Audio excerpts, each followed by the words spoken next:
Welcome to 2019. It's a brilliant brand new year, and I'm sure we've all transformed into our brilliant and brand new selves, all full of newness and different... No? Oh. Bugger it. Better just sit down and have a knit then. There's always next year.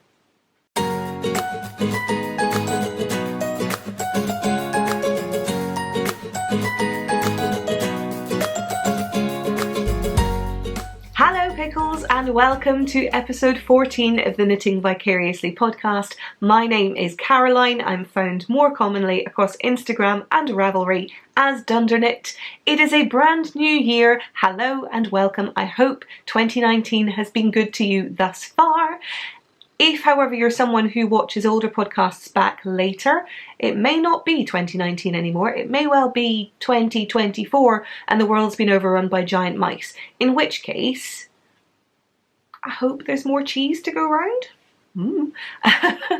But yes, either way, I hope you're well. If you are a brand new viewer and this is your first time watching us here on the podcast, a massive hello and welcome to you. I'm so delighted you've decided to give us a whirl. One thing you should bear in mind, however, is that this is a swearing friendly podcast and therefore the language is wont to get a little colourful. But if you are a viewer who's been with me since the dark days, since 2018, or even just since Tuesday, but you've watched a few, then you will know exactly how colourful the language here is wont to get, and I'm so delighted that you've come back for a little bit more of the same. And to that point, bloody hell, there's quite a few of you. So I was doing a little bit of podcast admin just ahead of getting ready to film this week. I popped over to YouTube and realised that as of the end of the day, the 1st of January, the first day of a brand new year, we were on 7,000 subscribers. I'm pretty sure my precise response to that was fucking hell. I doesn't get more kind of erudite than that in my mind. There's just a lot of swearing that tends to happen at that point. There's a lot of you. I've been doing this for 3 months. And right, admittedly, one of those months with Vlogmas, and I'm massively over-indexed in terms of the sheer volume of content that I was putting in your faces. But at the same time, 3 months is not a long time, and I am amazed and baffled and delighted and genuinely just so pleased that there are so many of you out there who seem to enjoy watching and commenting and dropping me notes and sharing the podcast, and you're the fucking best and you make me very happy. And so I am delighted that you come back and that you enjoy my general sweariness and knitterly ramblings, humbly disguised with a nice backdrop and reasonable production efforts to look like a podcast. So thank you so much once again for just sticking with me. I just love you to bits.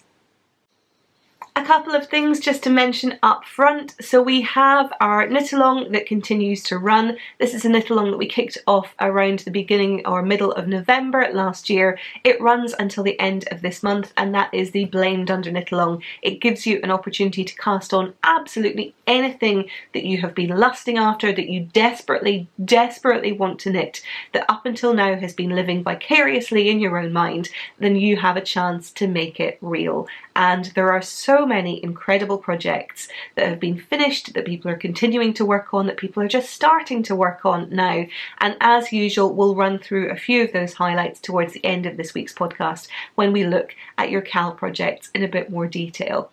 But as ever, you have until the end of this month, Thursday the 31st of January, to work on those items. They don't have to be finished.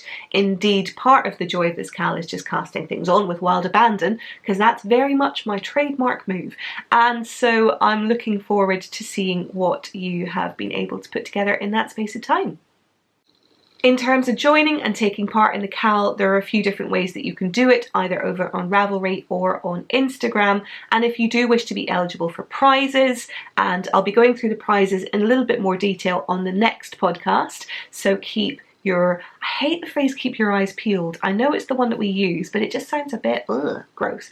So keep an eye out, let's call it that. Not physically, literally, just look for a notification. It's not as catchy, but we'll stick with that to perhaps see some of those prizes in a little bit more detail.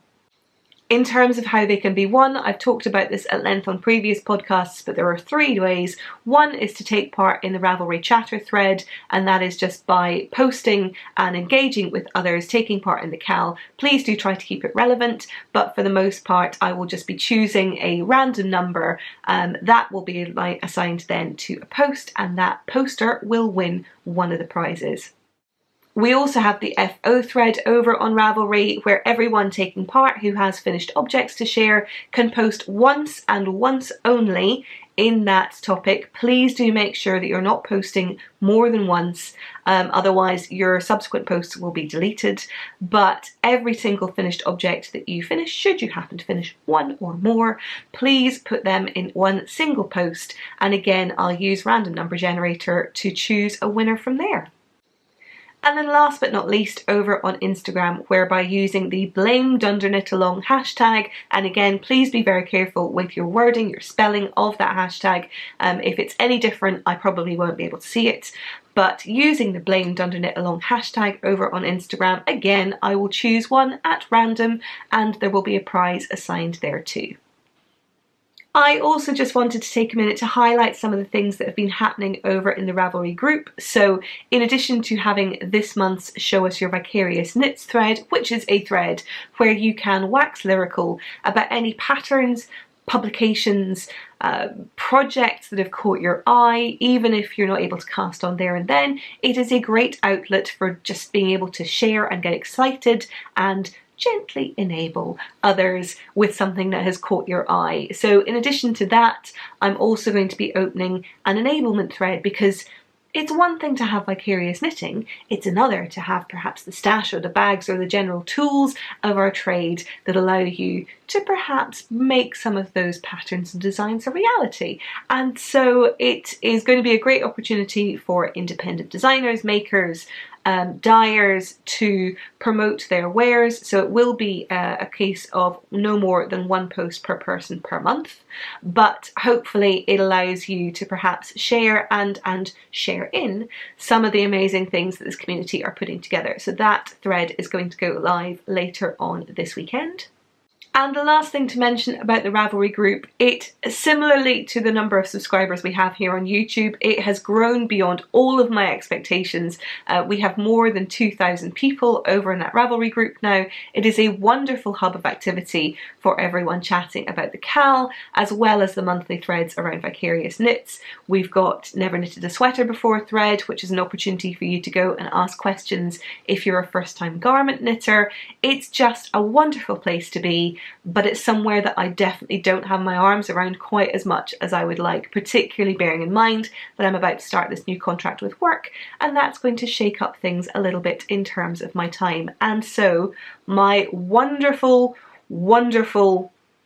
and 3 times wonderful friend, Yelena, who is ymalcolm over on Ravelry, who is a wonderful pattern designer that I'm going to be talking about a little bit later on as well, has very kindly offered to moderate that group and join as a moderator. She has already been talking just as a general wonderful and willing participant, but has very kindly agreed to come on board as Chief Pickle, as I'm going to be knowing her from now on. So yeah, I'm tremendously grateful to Yelena for offering that, and so I am delighted that she's going to be helping out over in the Ravelry group. And so if you do have any questions and I perhaps don't catch sight of it, Yelena should be there to help and support you as needed. And so with that, let's dive on into this week's podcast. I have, as ever, included some show notes for you in the description box below. They are also available over on Ravelry in our Ravelry group, which I've talked about at length, but haven't actually said in full that it is the Knitting Vicariously podcast group, and it can be found by searching for Knitting Vicariously in the groups tab on the Ravelry site. As ever, I will also be posting an update over on Instagram beneath the Knitting Vicariously account. The Knitting Vicariously account is separate to my personal account, which is dunderknit, but it means that you can just focus in on all of the makers, the topics, the hashtags that are relevant and mentioned over here on this week's podcast, and not see pictures of my cat every now and again, although why you wouldn't want to see pictures of Hobbs is beyond me, because he's adorable. In terms of the format of this week's podcast, we'll be covering off a little bit about what I'm wearing, as well as sharing an FO. I have an FO, it's very exciting, and my standard works in progress that are chugging along gently before taking a look at some vicarious knitting, which for my part, it revolves fairly heavily around a few new yarns that have come my way, as well as then taking a look at some of your CAL projects as part of your vicarious knitting as well. But before any of that, let's dive straight in to what I'm wearing, because what I'm wearing happens to reference back to our wonderful new moderator. This is a pattern by the wonderful Yelena Dasher, and this is her And She Was sweater. I adore this sweater. I adore it so much, I knit it twice. I know, I'm as shocked as you are. It doesn't happen often, but when it does, it's pretty good. It certainly doesn't happen often that I actually finish it twice, but I finished both of these, and that is extremely positive testament to how much I love this pattern, and indeed the finished garment. But as per usual, I will stand up and give you a little show. And here we have it. This is my first And She Was sweater. These are my And She Was boobies. Does that make sense? I'm on the fence about that one. But this is, I'm going to give you 3 guesses as to what this is knit out of, and I assure you, you're only going to need one, because this is knit out of Madelinetosh DK Twist in the Nocturne colourway, and it is a beautiful deep blue. I'll talk about it a little bit more momentarily. This is doing some very fun things to the camera in terms of trying to work out what the hell colour it is and blow out everything in the background. But just so you can see on the front here, again, as ever, it finishes mid-hip. It is the length of choice for me, but in terms of the pattern itself, it has this amazing sort of textured rib pattern here on the front that is carried on and continued up to the cowl.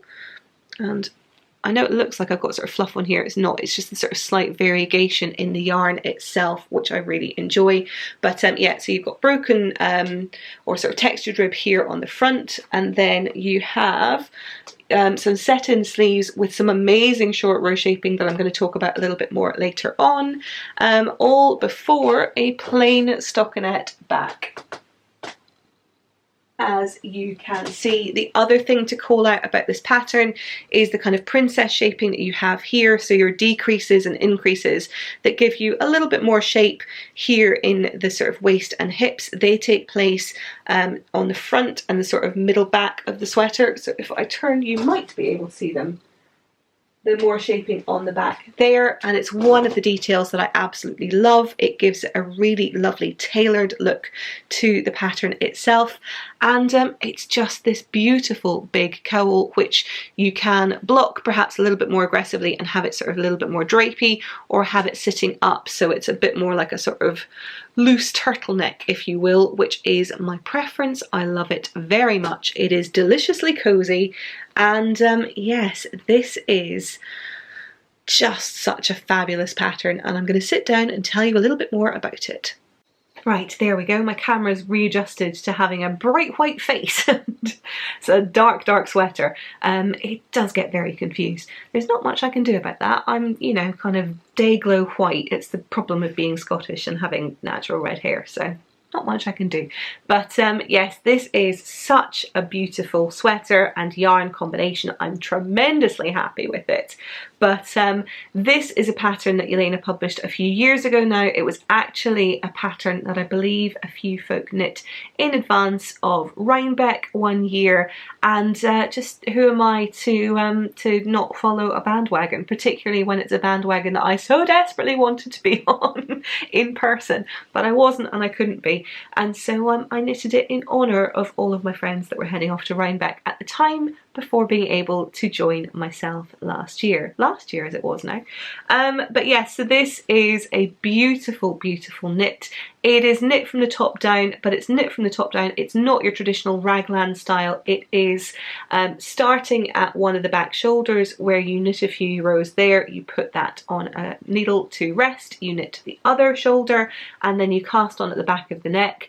You then knit that back panel down, so you're knitting from here down to just underneath the arm, at which point then you pick up at the side here, you pick up here, you knit those down and then join them and knit down there until you're then able to join in the round. Now that sounds tremendously complicated. I promise you, Yelena's pattern makes it incredibly straightforward to understand. This is the first time I'd done any construction along those lines, and after an initial kind of mind expansion, if you like, at a new type of construction, I followed the steps just individually as they came up, and it all made perfect sense. So yes, definitely recommend you trying a pattern like this for the first time if you're looking to change up your construction a little bit.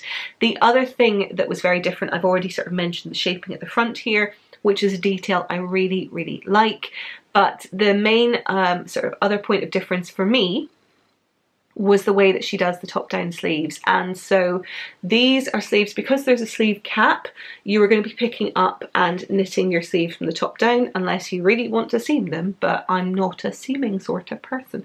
But certainly in her pattern, the way that she has you do it is actually with some short row shaping. So I mentioned back when I showed off beatnik, and I want to say that was about episode 7-ish off the top of my head, I mentioned that I had modified beatnik to be knit in the round, and it was after knitting another pattern, which so happens to be this one, that I understood a little bit more about how to knit sleeves from the top down and to use short rows as a means of shaping the sleeve cap. And so this is the pattern that taught me that. Yelena said in the past it's not kind of her standardized method, it's something that she's kind of pulled together over time, and it's something that she's seen elsewhere as well, but at the same time it's the first time I'd seen it, and I absolutely loved how well it worked and indeed how well it fits. And I'm conscious that dark blue is not the easiest colour to show you that in, but rest assured that it fits really, really nicely.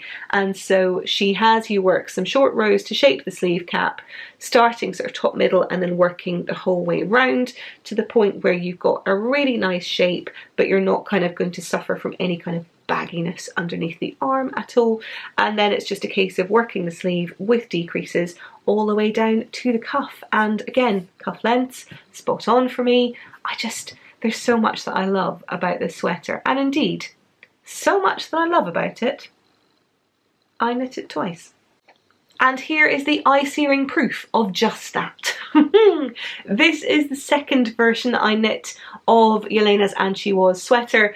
It is knit again because if it ain't broke.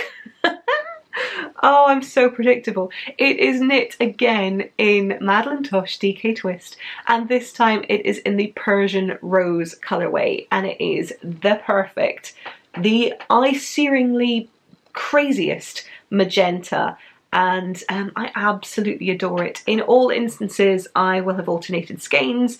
I think perhaps not so for the construction at the start, so I sort of mentioned that you're doing a little bit of picking up and knitting across.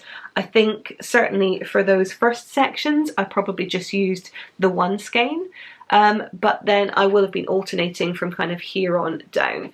And fair enough, if I show you the insides, good lord, I've still got some ends that I haven't woven in here. That's terrible. But if I show you the inside, you will be able to see this is back long before I'd heard about anything along the lines of sort of helical knitting. You'll be able to see that I just carried the yarns down the side there. And actually for me, if I then show you the flip side, I don't get kind of too much of a problem with seeing a bit of a line. It's actually more, I want to say it's clearer on the screen here. If I just move this up so you can see this line here, it's kind of clearer on the camera than I feel like it is in reality, particularly when you consider it's a side seam, and therefore unless you know, kind of someone's really paying attention, you're probably not going to spot that, to be honest. I do have a nice bit of thread there, which is very becoming, I'm sure. You can probably see the shaping here a little bit easier as well. If I hold that up, you'll be able to see the princess shaping that is here on the back, and then again here on the front. And indeed, the only difference that I made, or the only modification I made, as you will have been able to tell, was just the colour. So while I adore this big, thick, squishy cowl, I wanted something that was perhaps a little bit less kind of up and around my neck, and so I just knit a standard crew neck. And while the pattern doesn't come with instructions for it, to be honest, it's really fucking simple to do. All you do is you pick up the same kind of proportion of stitches that she talks about with the cowl itself, but instead of knitting the big cowl, you just knit a little bit of rib and you bind off after, I think in this instance, I bound off after 1, 2, 3, 4, 5, 6, 7, 8 rows, and I even did a tubular bind off. That's how much I liked this pattern. I wanted to finish it nicely. I don't do that very often, but yeah, look at that, full on tubular bind off and everything. So yeah, I love this pattern an awful lot, and I will weave the ends in on this because having just seen that, it's kind of annoying me. But yeah, they're such great patterns. Yelena has a few different sweater patterns. I've knit this one of hers, obviously, as well as her Better Breton sweater, which I knit a number of years ago. That is a sweater that my mum now has. It lives with her. She expressed a definite interest in it when I was knitting it, and it just so happened that the sizing that I chose didn't work out for me quite so well as I would have hoped. Both of these, to that point, are, let me just double check. So somewhat amazingly, because my bust definitely isn't this size anymore, both of these are the size 38. Now, yes, they're knit in superwash, and superwash has a bit of a tendency to stretch, but to be honest, I'm not even sure that I blocked this one. Or if I did it very lightly, and certainly this one I blocked very, very lightly because it was doing quite a lot of bleeding, so I didn't want to get too kind of heavily involved in it, and I've worn it a couple of times since, but it certainly hasn't been aggressively blocked at all. And so obviously with the rib at the front, you've got a bit of negative ease. They're probably a little bit more snug than I might like them to be. That's not a problem with the sweaters. That's definitely a fault of me having increased in size a little bit in more recent years. But at the same time, they still fit really quite nicely. And that would be a good 8 inches of negative ease. That's definitely more than's recommended in the pattern. But I don't think it looks hideous, and please don't correct me if you disagree. I don't need to hear that, to be honest, especially with all this new you bullshit that's going around at the moment. But at the same time, yeah, I hadn't realised I'd knit them quite so small. I assumed I'd knit the 41, but no, this is the 38, which, wowzers. So yeah, negative ease is definitely a thing.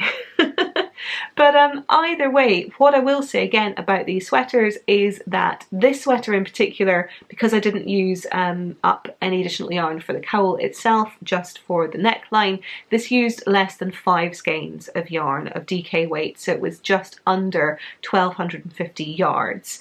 And I think quite a bit less, so probably under 1200 yards to be honest, which again, full sleeves, decent length, you know, kind of fairly densely. This is not a drapey knit, it is pretty densely knit. It's not like you can see my hand through there or anything like that.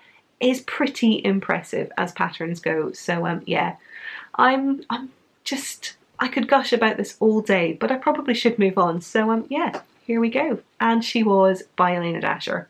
Love this pattern. Love her too. And so with that, let's move along into actual knitting. And this week, as I mentioned, I have a faux. And I'm kind of glad that I have a faux, because aside from the fact that it is delicious, it also means that I can stop trying to butcher saying it. So this is the Streamsund hat. I wish I knew, but I don't. By Donna Smith, that I've talked about in recent weeks. I'll put the pattern picture up here on the screen so you can see it. This is my version. It is knit in, I want to rub my face in yarn. It's knit in Woolfolk Far in the number 2 and number 4, which I think is like a sort of pale grey and a slate grey colours. And the colour scheme is very similar to the original, as you will have seen, but rather than it being a kind of pure cream, I've used this light grey colour, which definitely complements my colouring a little better. I'm, as ever, playing with slightly different lighting to try and get a decent effect, but it just means I have to hold it in a certain place for you to be able to see both that and me, not in shadow. But I love it. My pom-pom, there's a couple of bits in my pom-pom that could do with a little extra trim. I mentioned I wasn't totally sure how it was going to work in a pom-pom with the chained nature of the yarn. So Woolfolk Far, if you're unaware, is a chain plied yarn. But I'll tell you what, it's bloody brilliant for pom-poms. That's what I've learned, because this is it with minimal trimming so far, and it's kind of amazing. Let me hold it up so you can see. Here we go. So this is it with minimal trimming so far, and it's pretty bloody impressive, if you don't mind me saying so. So yeah, I love this. I mentioned last week that it is just the most deliciously soft yarn imaginable, and indeed the halo on this thing does not lie. And yes, I'm going to show you my floats in the interest of transparency as ever, but I can't describe to you how soft and squishy and lovely this is inside here. And so without any further ado, I'm going to put my face in it, because why not? So here we go. I have blocked this hat already. I mentioned last time round that I was a little bit nervous because the number of cast on stitches suggested this might be a little bit on the tight side. To those of you that recommended just to suck it up and stick with it, you were absolutely right. I was totally wrong. It is entirely fine. There is still a little bit of slouch in it that you will see if I sit side on, although that is more slouch in the kind of verticalness of the hat rather than the horizontalness. I still maintain that if you want something that doesn't fit too closely around your ears, around your forehead, you might want to consider adding in an extra pattern repeat just for that. But for me and my fairly sizable noggin, I tend to knit the sort of medium to large sizes of most hats. I do tend to knit them or want them beanie style, but at the same time I do find that I don't think I've got a small head, let's put it that way. I haven't measured it specifically, but it's not small, both literally and occasionally figuratively speaking. But yes, I love this hat so much. You might be able to gather that. I'm doing quite a lot of gushing about it. Let me just turn around so you can see it from the back. And again, as ever, I've got no bloody clue as to whether or not you can see that properly, but I'm going to assume that you can. And so yes, it is lovely. It's got the perfect amount of slouch. It is deliciously cozy. And you probably can't hear a word that I'm saying. But either way, I love it. The decreases are beautiful. They're done in the main colour, as you can see. So in fact, let me take this off and I'll spare you the hair fiddling that's going to need to happen. So 1 second. Winter is very definitely upon us now because my hair has got so much static in it. It is insane.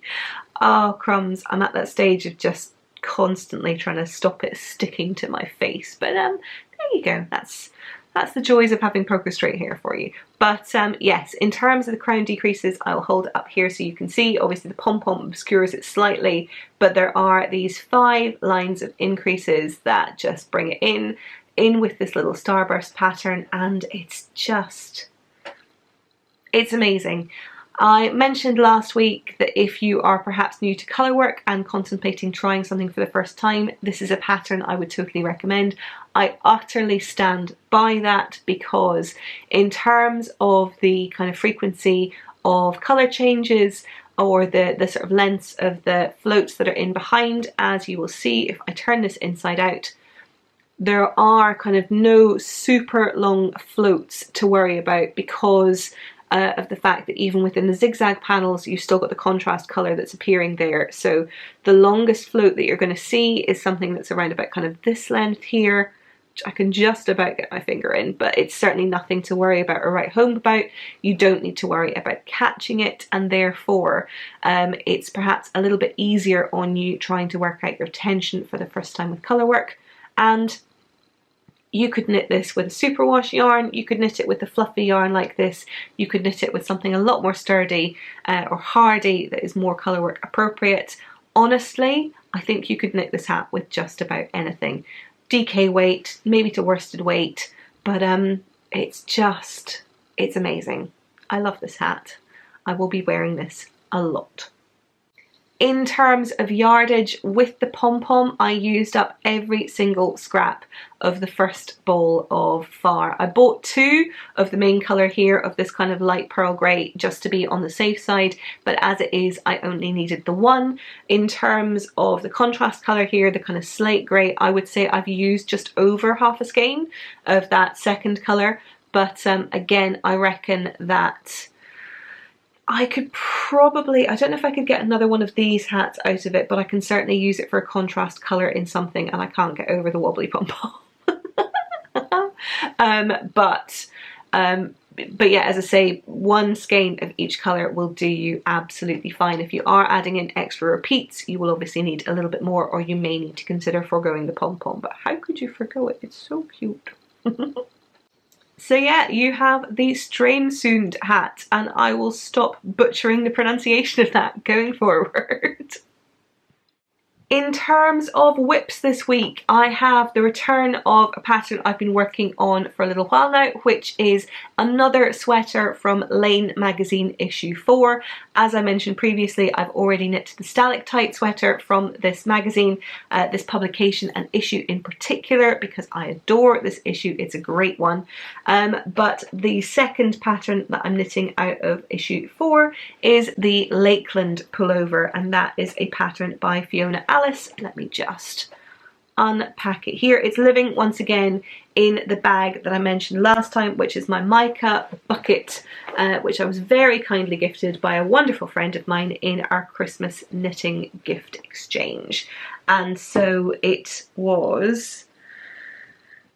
doing alright. It's grown a fair bit since last time round. So as you will or may remember, last time I was probably around about here in terms of length, and so I've put a fair bit of work into it since then. There's still a few inches to go before I can think around separating for the sleeves, but just to remind you, you have this scalloped texture here on the front along with a bunch of twisted rib down here at the bottom. It is a split hem at the sides as well as being a split hem at the back, as you can see.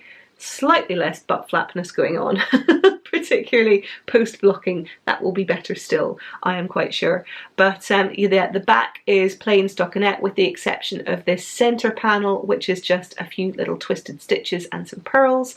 And then again, you've got these lovely panels here at the side before coming back around to the front. So I'll be knitting this, as I say, for a few more inches before I get to separating for the armholes. Then I'll be working the front and back separately before finally binding those off together. And I haven't read this far ahead in the pattern as to whether it's sleeves that are knit from the bottom up or whether it is short row shaping from the top down. I know that, as I've mentioned, with this sweater, the latter is definitely my preference, and I may end up modifying it regardless to do it that way. But yeah, so then I just need to put on the sleeves, and after that is the cowl. And as with the stalactite, I'm not sure if I'm going to go for a full cowl, sort of full turtleneck tight fitted cowl, not tight fitted, but sort of close fitting turtleneck there, or whether I'll go for something a little bit bigger. I had contemplated perhaps casting on or picking up more stitches than the pattern suggests and having something that doesn't sit quite so closely, but instead having something that's sort of halfway between a close-fitting turtleneck and this cowl here, so maybe kind of coming out to here, because I can see that being lovely and big and cozy as well, but we shall see. I'm very much crossing that bridge when I come to it. As I mentioned previously, the yarn that I'm using is Quince & Co. Lark, and this is in the Caspian colourway. It's yarn that I had in my stash, and it's yarn that I actually bought years ago for I think I bought it with the intention of knitting a Michelle Wong pattern. You're all shocked. And I think it was, oh crumbs, pronunciation. Reticolo? Reticolo? Pass. But I'll put a picture of it up on the screen in terms of what I'd originally purchased it for. In terms of that pattern, I think I just fell a little bit out of love with it, particularly you know, kind of not necessarily wanting to knit quite such close fitting sweaters. I had a bit of a spate of time where I wanted to knit things that were a little bit closer fitting and a little bit more negative ease, probably around about the time that I knit my And She Was actually, but more recently I think perhaps just changes in size and changes in what I know I sort of tend to wear the most. I favour a slightly more kind of boxier fit, and so repurposing that yarn for this worked pretty much perfectly. I should be fine in terms of yardage.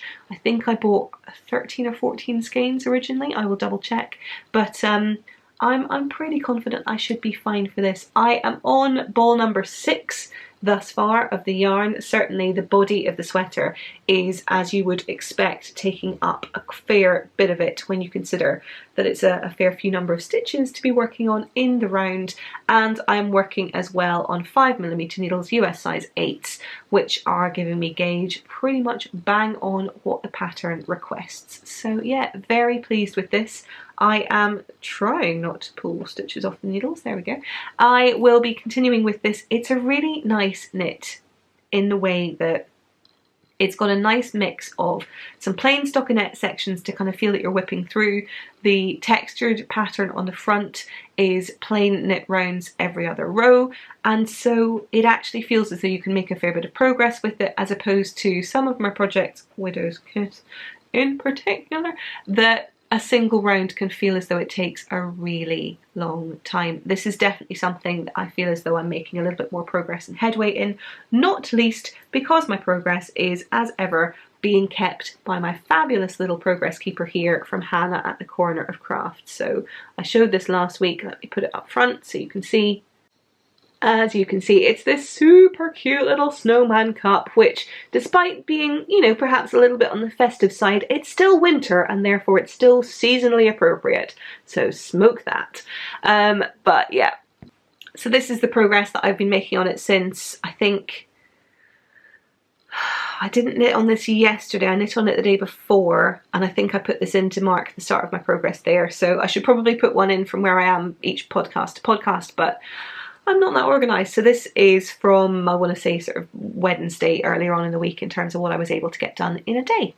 But yeah, really enjoying this knit, chugging away at it quite happily, and hopefully I will share a bit more progress on it when you come back next episode. I have also been plugging away a little bit at a cast on from a few weeks back. This is living in a super cute little project bag that the wonderful Tanny Casey gifted me alongside some of the prize giveaways for the BLAMEDUNDERKNITALONG. So it is this beautiful little pouch that she's made with this fabulous orange zipper. And inside here I have my still reasonably early stage Pompidou shawl. This is a pattern that I showed off earlier in last December's podcast, and it was a pattern that I saw after I visited Tribe, which is my LYS. I'll put a picture of the finished pattern up here so that you can see it, but I've made a bit of progress based on where I was last time. I think I was sort of down here last time, and while that may not look like much progress, rest assured that this is being knit with two very fine yarns. If I hold them up to the camera, you should be able to see. I have here, this is Spectrum Fibre in her Sparkle Sock base, and that is in the Slate colourway, as well as Shibui Silk Cloud in the, I think it's Graphite as well, which is giving this beautiful sort of slightly striped effect shawl, and I really do adore it. Let me put it up on the screen so you might be able to see a little bit better. I hold it here, you can see a little bit better. So you have, you're alternating a few rows in the sock yarn versus the silk cloud to get this beautiful kind of textured effect, and all in all it is just divinely soft. As ever, I've got my little progress keeper in there, and that is again from Hannah at the Corner of Craft. I swear I have other progress keepers, but hers, because they're beaded, oops, they're so lightweight that I don't worry about putting it on this kind of fingering weight yarn and worrying about it sort of dragging or weighing it down at all. So yeah, perfect for some of the lighter weight yarns and projects that I have. But yes, this is definitely a longer term project. It is one that I reach for when I just want to sit and do a little bit of very simple garter stitch, albeit there are a few just different kind of textured stitches going on as part of the edging, and it's a really nice, soft, soothing knit. And I have little mini pom-poms to be putting at the edges of this, which I'm very excited about. And yes, I'm not sure that I can continue to make it my commute knitting, mostly because the the trials and tribulations of trying to work with the lace wake kid silk mohair on the tube while the train is sort of jolting around a little bit.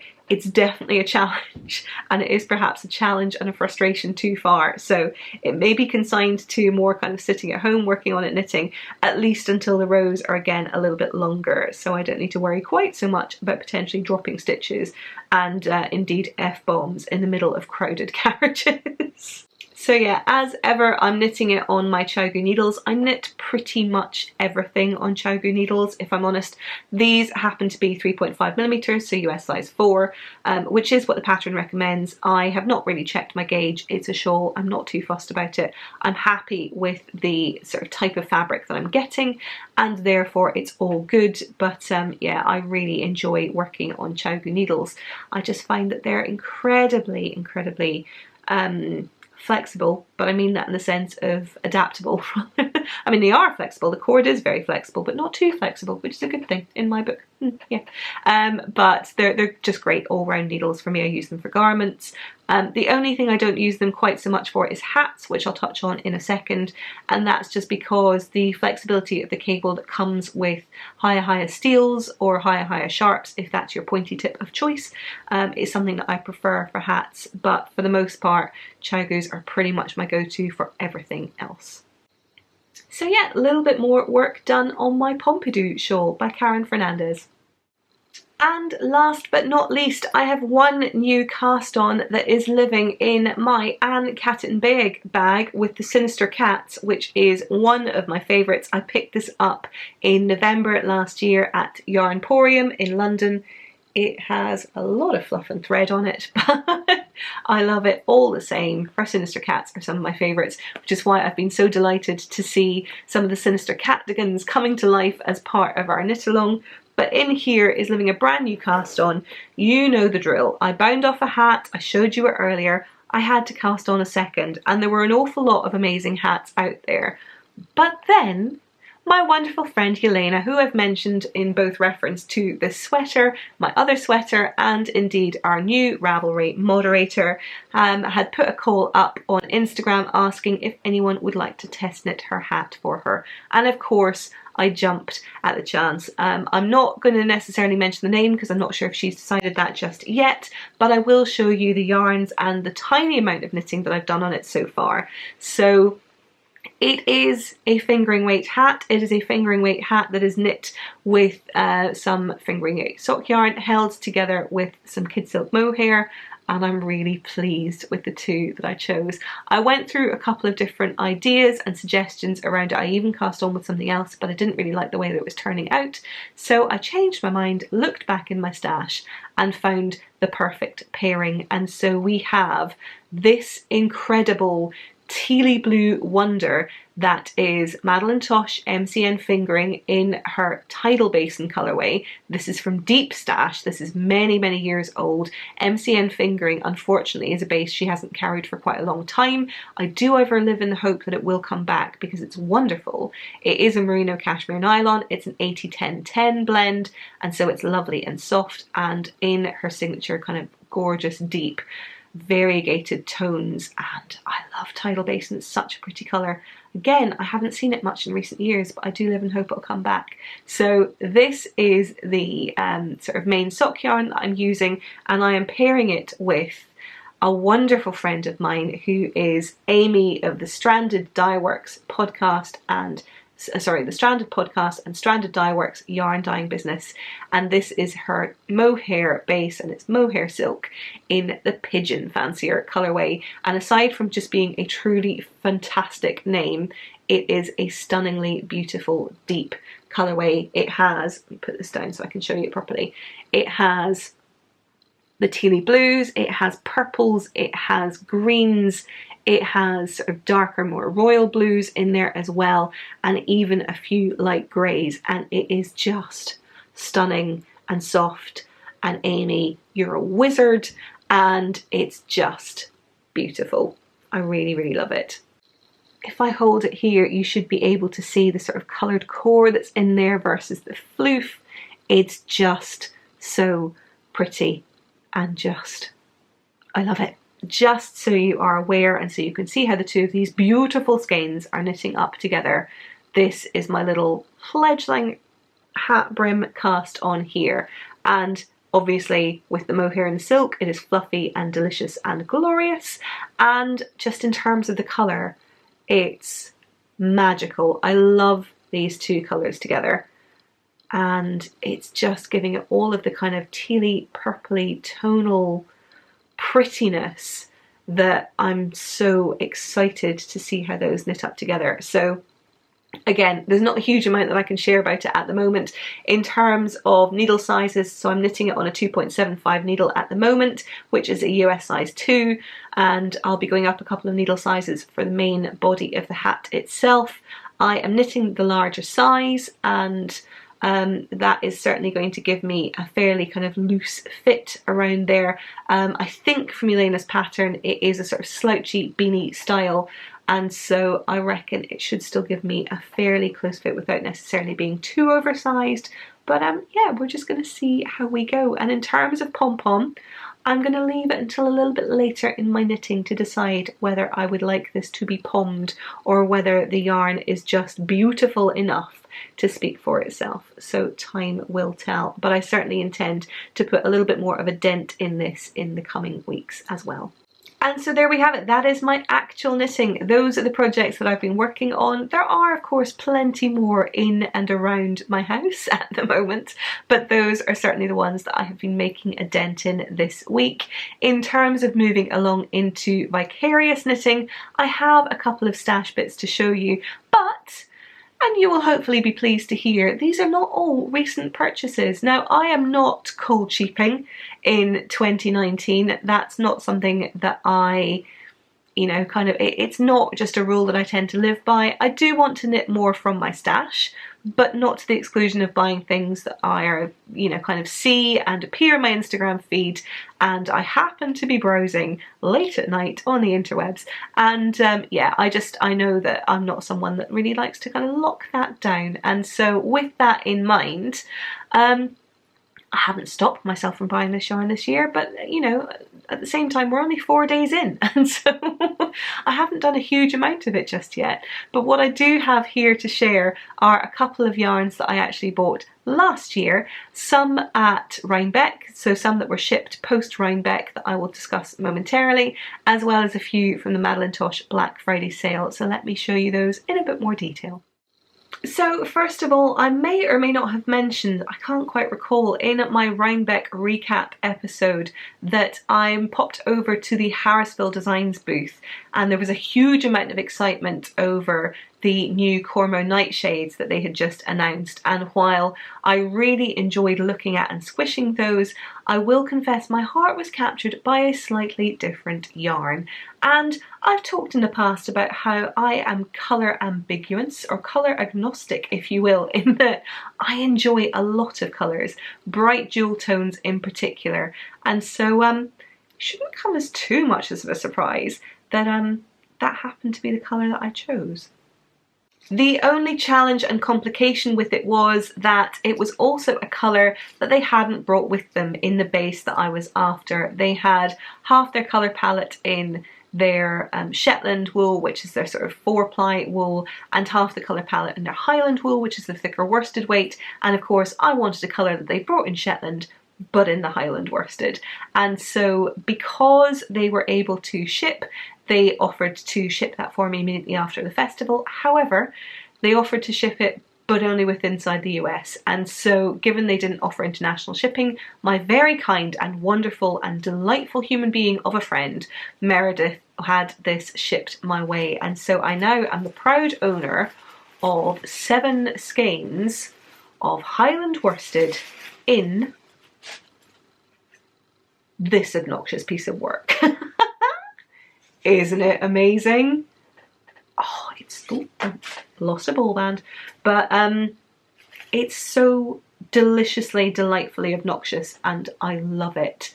It is a tiny bit less orange than is showing up on the camera. It's more of a kind of true pinky red, if you like, and I've really got no idea if I'm going to be able to carry it off with my hair colour being the colour that it is, but I kind of don't give a shit, because look at it.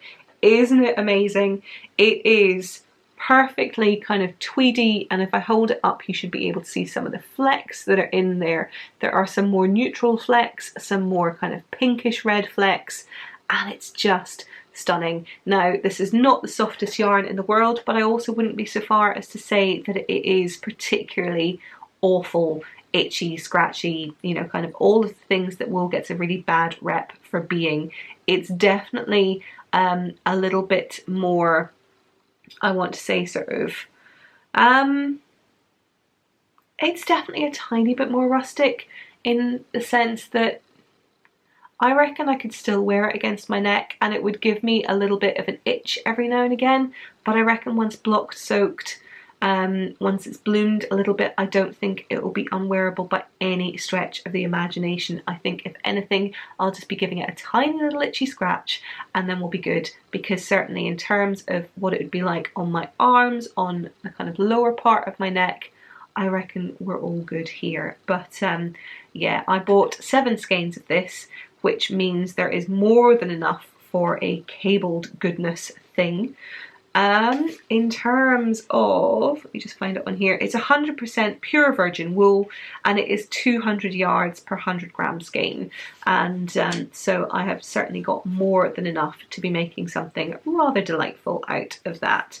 And in terms of general sort of gauge, so this recommended gauge for this is around 4.5 stitches per inch, so that would work up to be, you know, kind of around about, I would say, a kind of worsted weight, maybe verging on an Aran, but again, certainly cabled goodness, I reckon it could be pretty flexible. So a good few skeins of this deliciousness that came my way that are going to marinate in my stash a little bit, and I have to work out, I reckon it's a this cubby job rather than a this cubby job, so I'm going to need to think about where that's going to go, but yeah, we'll work on it.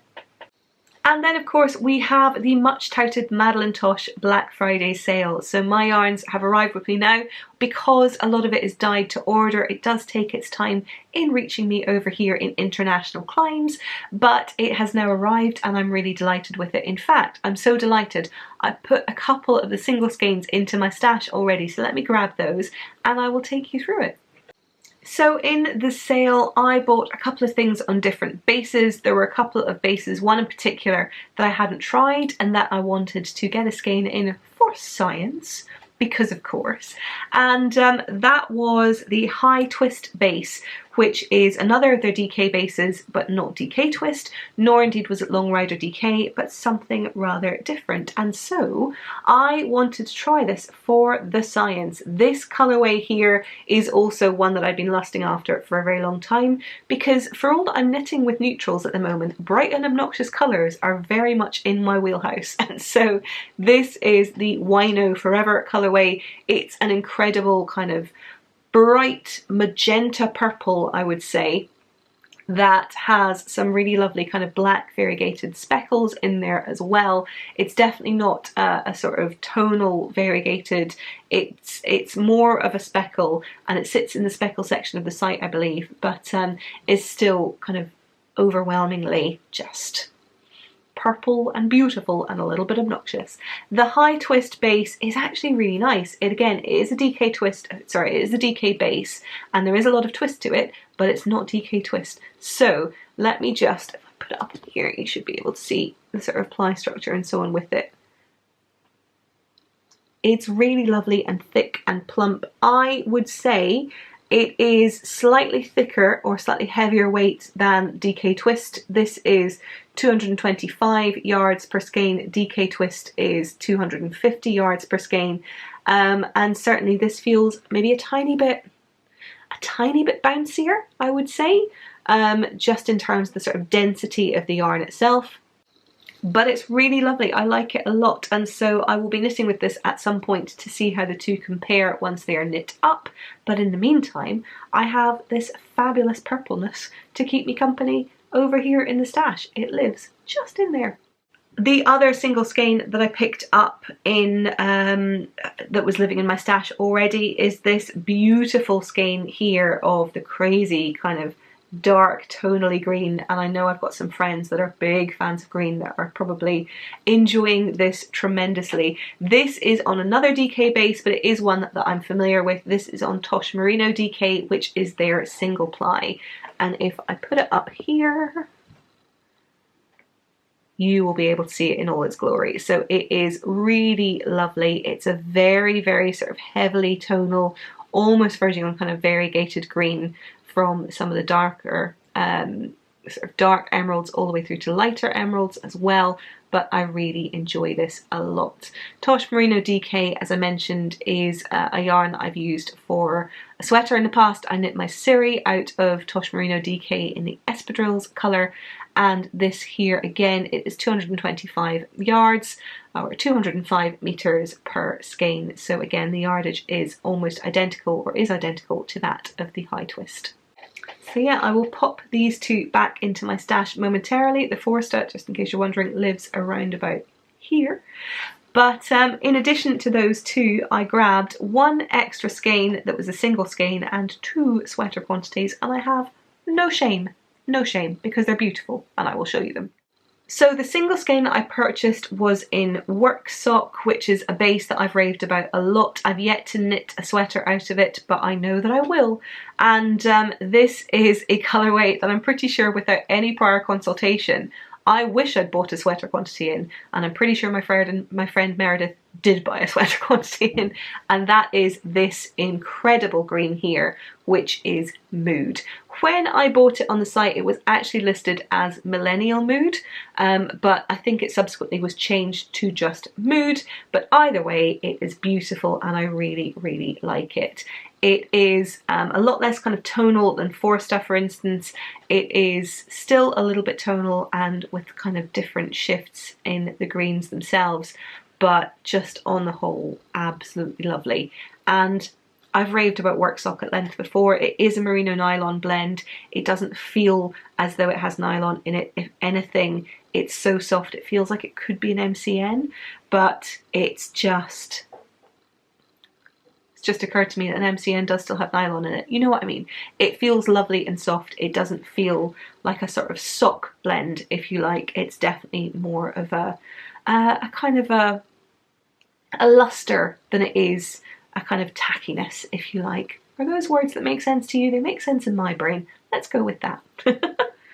But yeah, technically it is marked down as a sport weight. I've talked in the past about how I think it could be fairly adaptable at a multitude of different gauges, but I really, really love this colour, and there is definitely something about red hair and green yarn together. So yes, I'm loving this at the moment, and it will go and marinate in my stash for a little bit.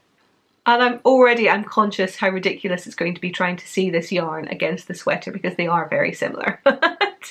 Other than this sweater, I don't have a huge amount of kind of really dark navy blue. I've got some skeins in Admiral, which lives there, which is from Volmeise. It's Volmeise DK in a kind of really dark, again, that is quite a navy, but it's quite a flat navy, and I know how much I've enjoyed knitting and wearing this in the past, and so when I saw that there was some Work Sock in Dubrovnik, which is another of her colourways that I really adore. It is In comparison to Nocturne, I would say sort of more of a dark, this is definitely a dark blue with some kind of teal highlights. I would say Dubrovnik is almost like a really, really dark teal with black lowlights.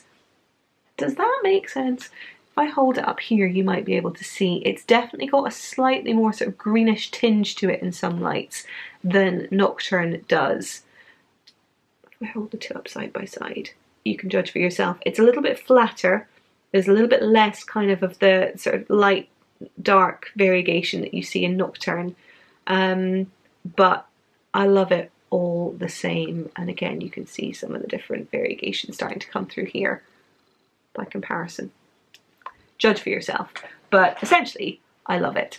And so I have 4 skeins of work sock in this space here. And this is where you start to see my kind of recent neutrals loving phase really coming to the fore again, because I also have 4 skeins in this here. And this is the Black Sea colorway. It's a colorway that I've been looking at online for a really long time. I wasn't totally sure as to how it was going to appear on skeins in person, and actually I really like it. I will confess there is a little bit more green in these skeins than I was expecting. I was certainly expecting a kind of a variegated black grey with some light and dark kind of tones to it and a little bit of rust thrown in there for good measure. I wasn't necessarily expecting quite level of green that's in here that you might be able to see. I turn that round, let me find some particularly green spots. So there's a few bits of green just up in here. There's a few bits on this skein here, if I show you it. A few bits of green. I'm not entirely sure how well this is coming across on the camera, but it's definitely there. And I don't dislike it. I was just a little bit surprised by it. Again, I don't know how much of it you can see over here. But yes, it's definitely a little bit more variegated in colour than I was perhaps expecting, but not necessarily in a bad way. So did I have a specific project in mind for this yarn? No, I didn't. People have asked me this in the past. I think I've talked about it in the past. Generally, when it comes to yarn purchases, I will sometimes go in with a pattern in mind that I know I want to buy for, but when I do that, I see lots of different yarn that I think would look amazing in that pattern.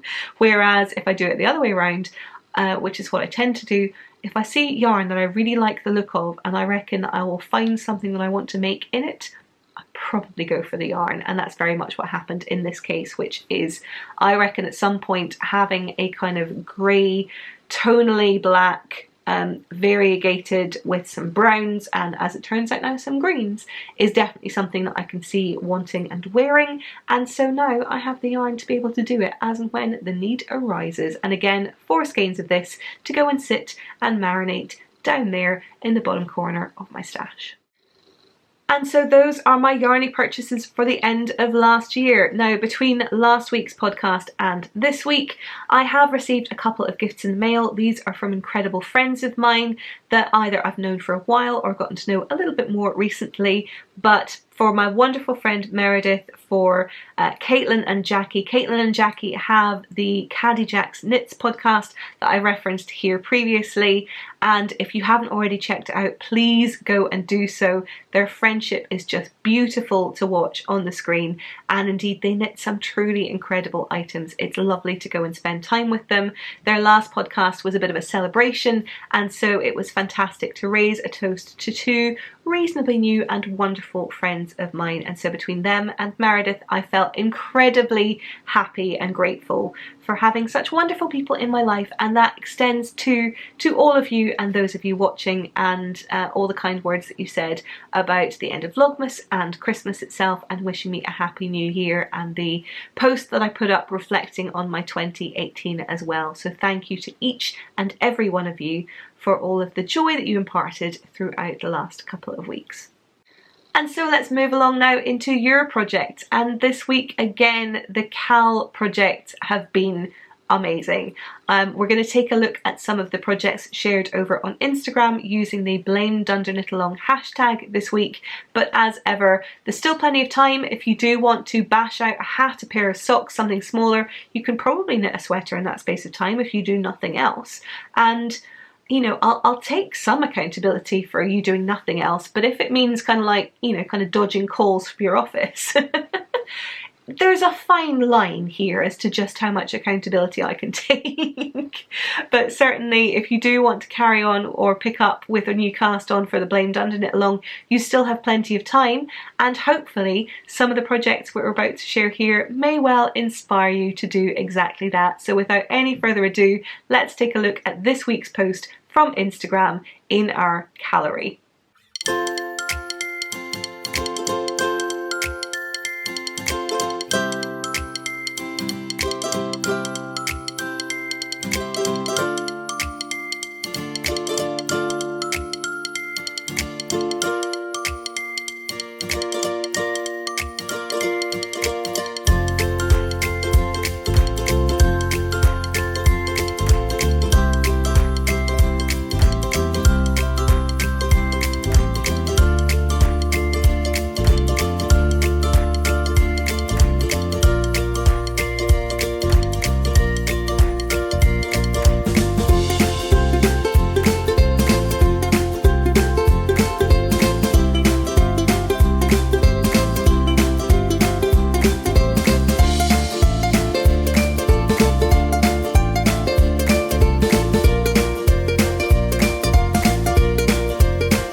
Oh, I cannot tell you, between this hashtag on Instagram and the Ravelry group, this brings me so much joy. I love seeing what you're casting on, what you're working on. I love hearing how much you're enjoying working on it, and how you're taking the opportunity to just get immersed in something that you've wanted to do for quite some time. It makes me incredibly happy. Now obviously the CAL is running until the end of this month, but this is not the end of the Blamed Underknit Along. Oh no, I promise you, this will be making a repeat occurrence at some point later on. We will take a bit of a breather. It's not going to be all about wild abandon, I promise you. There's going to be some responsible selfish knitting that goes on. But certainly it will be making an appearance at some point because I've enjoyed it so much. I can't not have this in my life. So certainly this time round you've got until the end of this month to knit as much as you like. It doesn't have to be finished. It will still be eligible regardless. You'll still be eligible for prizes, as I've mentioned before. But if you do want a little bit of fire in your belly to make sure that you get this finished, then do all that you can to press forward for the 31st of January, and we will see you on the other side. And so that's it for this episode. As I've mentioned in previous weeks, the next few weeks are going to be a little bit up in the air in terms of timings. I'm starting a new contract with work, which means my attention, my energy levels, my kind of general knitting ability is going to be a little bit up in the air. And I want to make sure that when I am podcasting, that I'm bringing you my kind of regular standard of knitterly ramblings and general verbosity. and so I want to ensure that I've got enough time and content to be able to make it worth your while. And with that in mind, there won't be a podcast next week, but I'm aiming to get another one up around about the sort of 20th of the month, which I think is around about sort of 19th, 20th or thereabouts, and then again immediately after the CAL finishes at the end of this month, so around about the 2nd of February. And as I say, we'll play it by ear. If I'm able to get anything else in between, I will, but please don't necessarily wait for that. There are plenty of other podcasts out there. I've mentioned a few of them in previous episodes. Feel free to take a look at some of the older show notes if you're after some recommendations there. Those show notes can be found over on Ravelry in the Knitting Vicariously podcast group, as well as here in the description box below, or indeed over on Instagram in the Knitting Vicariously Instagram account. Over on Instagram, you can always use the various different hashtags that we have, whether it is the BLAMEDUNDERKNITALONG hashtag for all things related to the CAL. Please do keep it topical. That makes it much easier when it comes to allocating the prizes. But similarly, you can also use the Knitting Vicariously tag for anything and everything related to the podcast. And yeah, I look forward to seeing you over there. And so as ever, I hope you have a wonderful rest of day, rest of week, couple of weeks this time round. I hope your knitting is keeping you happy and fulfilled, but if for whatever reason it isn't, I hope you have the opportunity to knit vicariously. Keep on keeping on, smash it in the new year, and I will see you again very soon. Bye.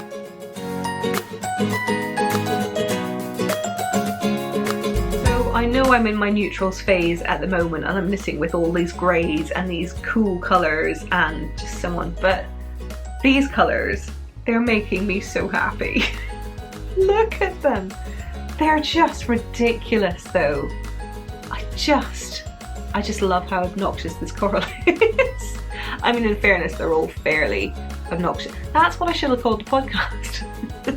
Knitting obnoxiously. If anything, it might have been more accurate.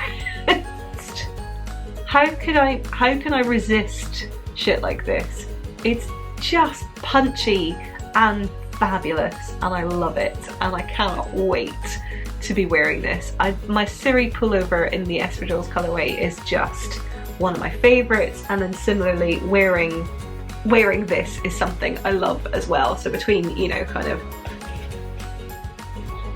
I mean, it's not subtle, let's put it that way.